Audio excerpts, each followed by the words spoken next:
Kami tak ingin membatasi diri tanpa mencoba. Bukankah tidak baik memberi tembok pada diri dan hati dan membiarkan semuanya diukur tanpa keluar saja, usia dan pengalaman yang barangkali belum apa-apa. Pesona Indonesia! Yes! Hampir semua anggota tim ini belum mencoba trek Gunung Singgalang. Tapi kami sudah mendapat gambaran dari berbagai sumber tentang medan seperti apa yang akan kami hadapi.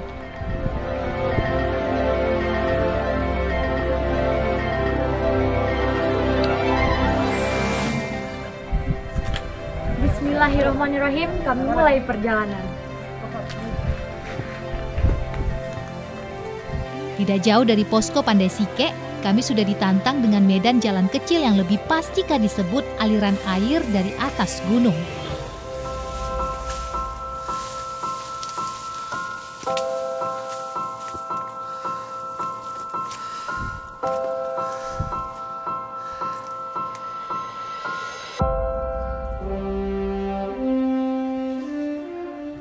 Kami beruntung mengawali perjalanan dengan cuaca cerah. Bekas aliran air yang jadi jalan setapak kami ini masih kering, membuat kami sedikit terbantu bisa mendakinya. Di situ kami menapak jejak langkah.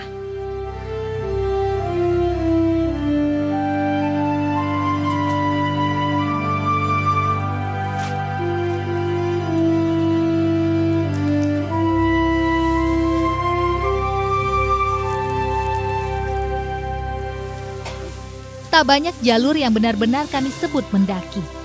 Ada banyak sekali spot yang harus kami lalui dengan cara merangkak, terutama pada paruh awal pendakian. Entah itu karena kemiringan jalurnya yang cukup tajam, atau karena jalur yang dilintasi tumbuhan riang-riang atau dikenal masyarakat dengan pimpiang.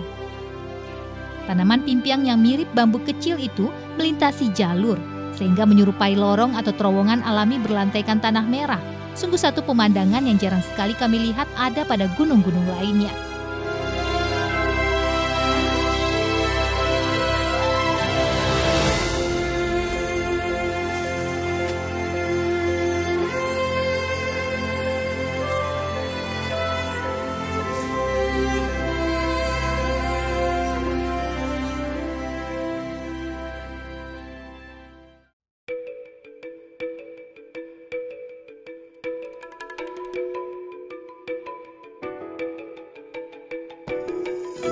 Rombongan kami, tim Pesona Indonesia TVRI, jumlahnya 13 orang. Tanpa kami sadari, perbedaan kecepatan dalam pendakian membuat kami terpisah menjadi beberapa kelompok. Ada yang berada di jalur paling depan, tengah, dan paling belakang.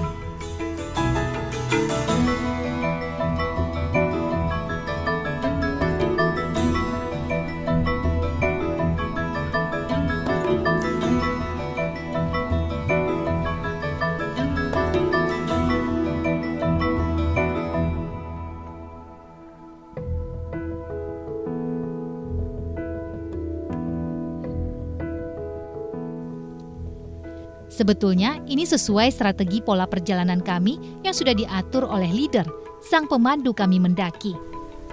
Satu leader di bagian depan dan satu pemandu lagi berada paling belakang yang disebut sweeper.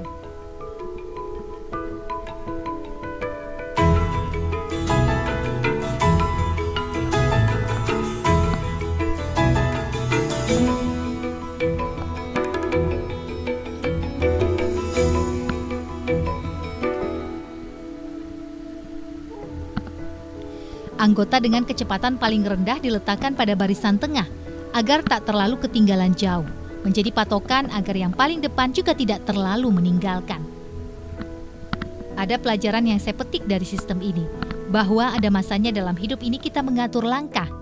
Ada sikap memahami bahwa keegoan untuk selalu berada di depan serta meninggalkan adalah satu tindakan yang bisa beresiko, terutama saat berada di tempat baru.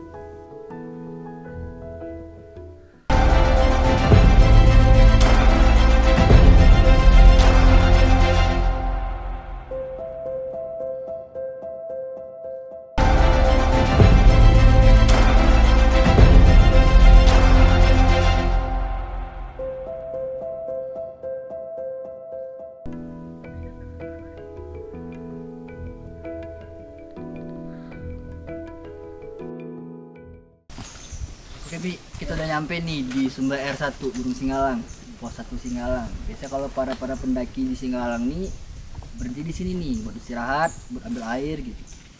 Yuk kita sana Bang. Boleh yuk. Oke.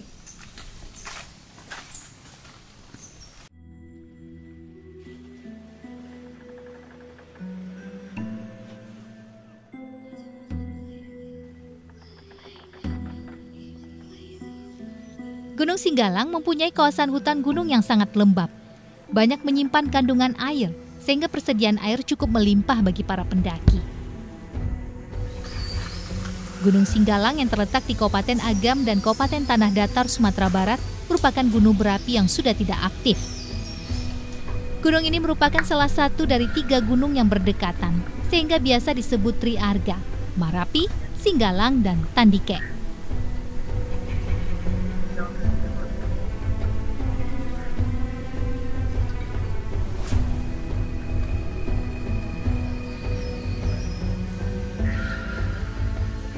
Tak hanya meminum langsung air gunung ini, kami juga mengisi botol kosong untuk kebutuhan air selama di perjalanan nanti.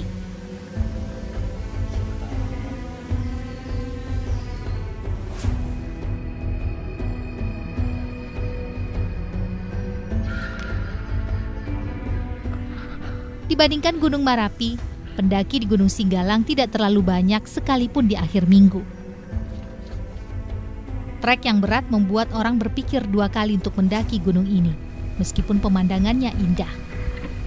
Tak jarang ada pendaki yang tersesat di sini, terutama karena tidak mengikuti jalur resmi dan coba-coba membuat jalur sendiri, padahal tak paham navigasi.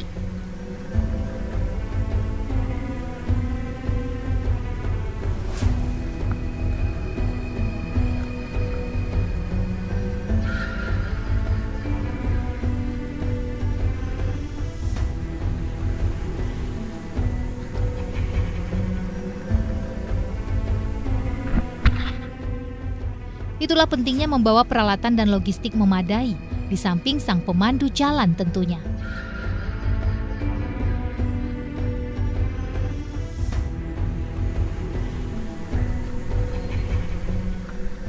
Oh iya, kawasan Gunung Singgalang juga mempunyai legenda yang disebut 7 manusia harimau.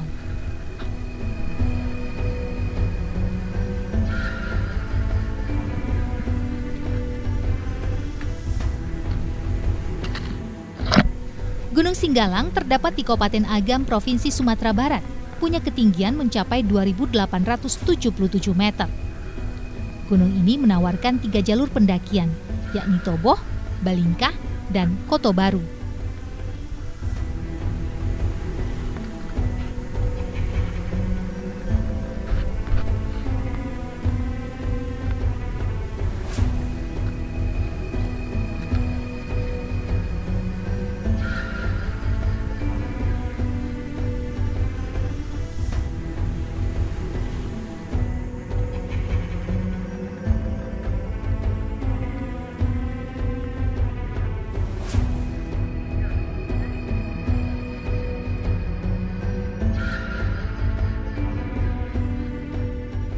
Namun jalur pendakian utama Gunung Singgalang adalah Koto Baru via Pandai Sike. Jalur yang disebut terakhir ini terutama difavoritkan pendaki karena petunjuk yang sangat jelas. Salah satunya tiang dan kabel listrik yang mengarah ke puncak Singgalang.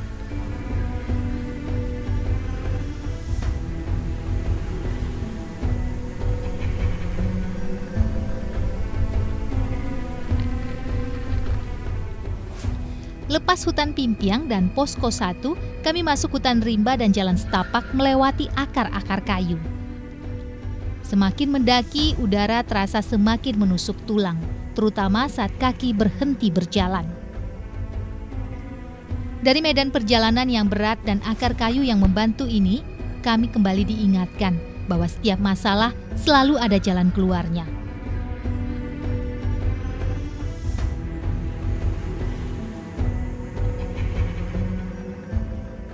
Di jalur yang sama dengan tingkat kesulitan yang juga sama itu, kami punya pilihan sendiri kemana harus menginjakkan kaki.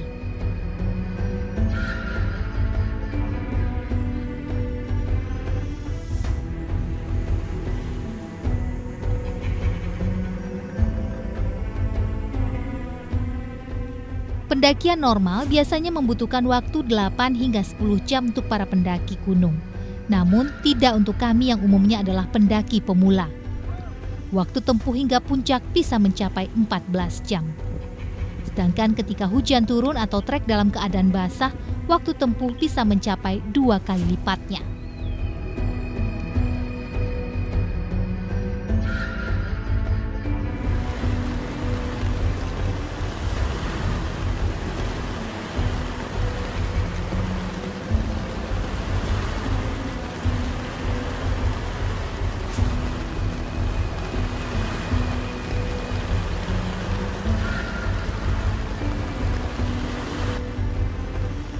Cuaca hujan dan kondisi fisik anggota tim yang lelah dan basah membuat kami bertahan dengan tenda di dataran Cadas. Kami bermalam di sini, seraya menunggu kondisi badan dan cuaca membaik hingga keesokan harinya.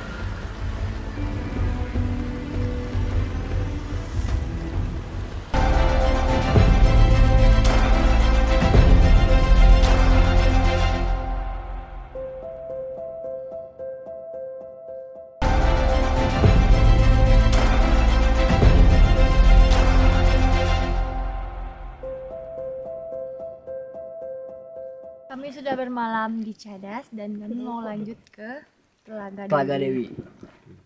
Oke Bi, bismillah Bi ya. Ya, bismillah. Jalan kita? Oke yuk, jalan Ya, yuk. jalan. Bismillahirrahmanirrahim.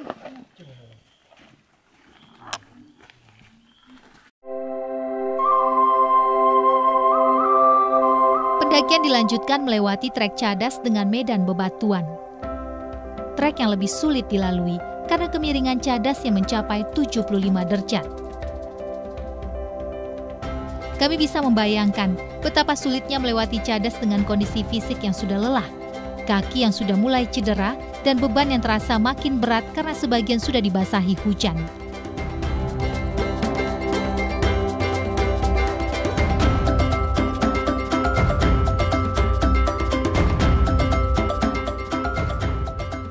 Sempat terlintas dalam benak kini, keputusan yang tepat, sebagian teman yang mengalami cedera kaki memilih tidak melanjutkan perjalanan menuju Telaga Dewi.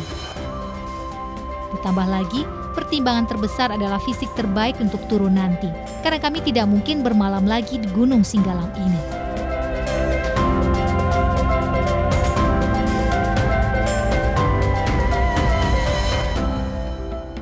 Tidak jauh dari dataran Cadas tenda kami, terdapat sebuah tugu, kenangan tentang kepergian sang elang di gunung ini. Tugu mengingatkanku pada kebesaran Allah Subhanahu wa Ta'ala dan kecilnya kami di bumi miliknya ini. Betapa kehidupan ini luas, betapa semesta dan restu bumi sangat berharga untuk setiap tindak tanduk kami, terutama di wilayah mereka ini.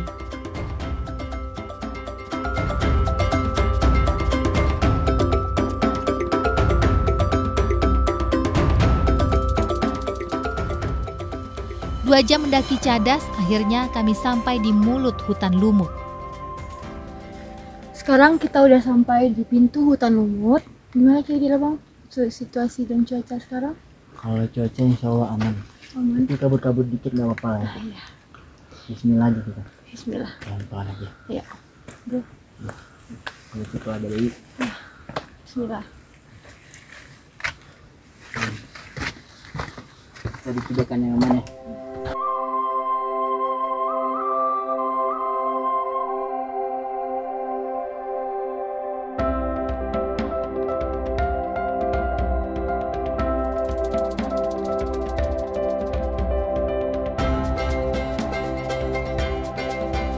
Hutan lumut didominasi akar dan pepohonan yang tertutup lumut. Situasinya mirip dengan hutan rimba di trek akhir sebelum Cadas yang kami lalui kemarin. Hanya saja, hutan lumut ini lebih lembab, lebih hijau, eksotik dan sedikit seram dengan akar-akar kayu yang meliuk-liuk tak beraturan, diselimuti lumut hijau.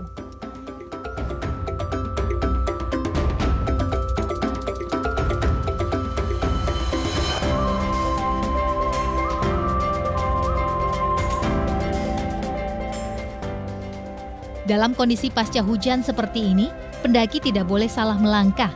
Pijakan yang sepertinya datar bisa jadi jebakan yang akan menelan kaki hingga lutut. Bahkan bisa lebih jika itu adalah lumpur hidup. Salah satu cara mengidentifikasi pijakan yang benar adalah akar kayu.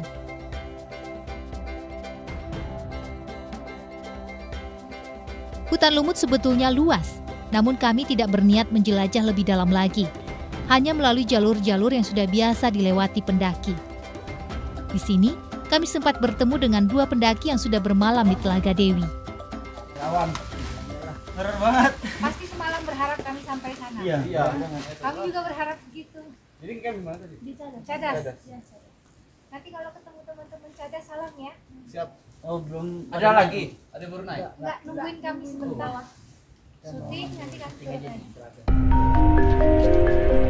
Akhirnya, kami sampai di Telaga Dewi. Sayangnya, kabut tipis menutupi keelokan telaga ini. Keindahannya berganti menjadi suasana yang sedikit mistis. Telaga Dewi merupakan bekas kawah mati gunung yang sudah tidak aktif lagi. Entah mengapa ia dinamai Telaga Dewi. Telaga Dewi menjadi salah satu pos perhentian yang paling dinanti. Disinilah biasanya pendaki beristirahat sembari memandangi telaga atau bahkan berkemah di tepinya. Sayangnya saat kami datang sudah tidak ada lagi pendaki bermalam di sini. Dari Telaga Dewi hanya membutuhkan waktu sekitar setengah jam untuk mencapai puncak Singgalang.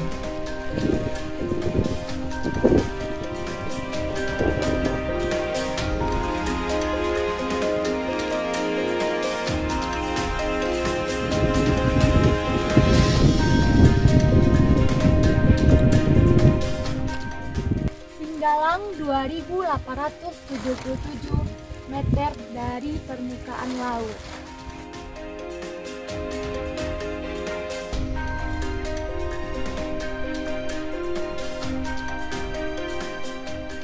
Karena situasi hari hujan dan sekarang kami mau siap-siap pulang ke Cadas.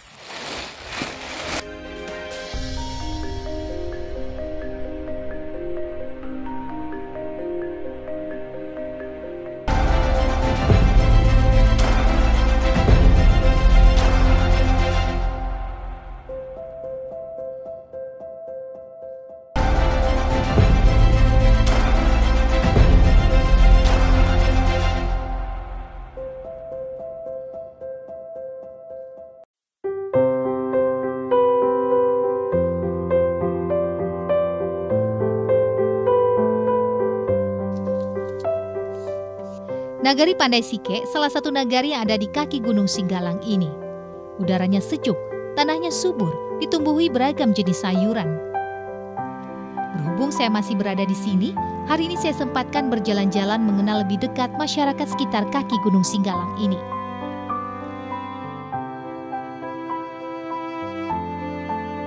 Sama halnya saat kami mendaki, di kaki gunung ini cuaca juga cepat berganti. Langit yang awalnya biru dalam waktu sekejap bisa berubah putih ditutupi kabut. Ya, kabut memang turun tak mengenal waktu, bisa pagi, siang ataupun malam. Areal pertanian sangat luas. Pada umumnya, petani menanam tanaman muda yang bisa cepat dipanen. Saat saya mengunjungi ladang-ladang mereka, sayangnya tak banyak petani yang tampak. Barangkali mereka masih sedang di rumah atau sedang berada di areal kebun lainnya.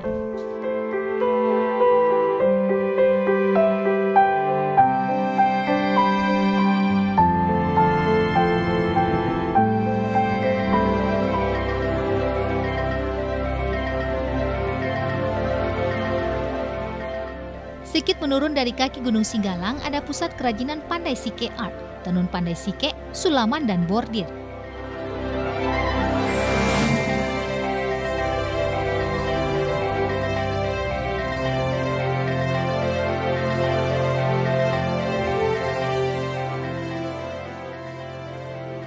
Masyarakat Ranah Minang memang terkenal pandai menenun, dan tenun Pandai Sike adalah tenun yang cukup terkenal karena keindahan dan kehalusan kain songketnya. Pengrajin dan penjual tenun Pandai Sike sudah lama menjual hasil karyanya melalui media sosial.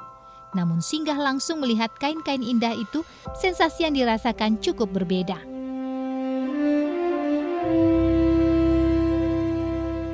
Warna benang emas ataupun silver memberikan kesan mewah dan elegan pada kain-kain tradisional ini. Dua warna itu berpadu dengan warna-warna lain menambah keanggunan kain yang dihasilkan. Dahulu hingga kini, tingkat kehalusan kain songket yang digunakan seseorang turut menentukan kesejahteraan sang pemakainya. Karena memang semakin halus kain tenun songket, semakin mahal harganya, terutama menggunakan benang jenis sutra.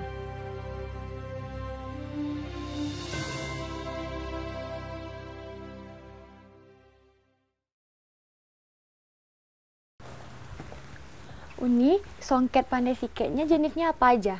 Banyak, kita buka satu-satu ya. Oke. Seperti ini. Ini songket yang motifnya tabur. Kalau yang ini namanya songket balapak. Sama juga dengan songket yang motifnya penuh. Seperti ini, kita buka satu lagi. Ini namanya songket balapak motif macam-macam. Kenapa dia dibilang macam-macam? Karena dalam satu kain ada beberapa macam jenis motif yang berbeda-beda. Gitu. Biasanya pengunjungnya tuh dari daerah mana ya, Uni? Banyak, ada dari luar kota, luar daerah. Kalau lebih sering di sini luar daerah sih sebenarnya. Tapi kalau musim libur dari luar negeri sering juga, seperti Malaysia, Singapura sering ke sini. Boleh tanya harganya berapa ini? Macam-macam sih sesuai jenis, dari harga seperti ini biasanya kita jual harga 1,8 sampai 2 jutaan. Kalau yang sutra kita jual dari harga 6 jutaan sampai 7. Sesuai jenisnya juga.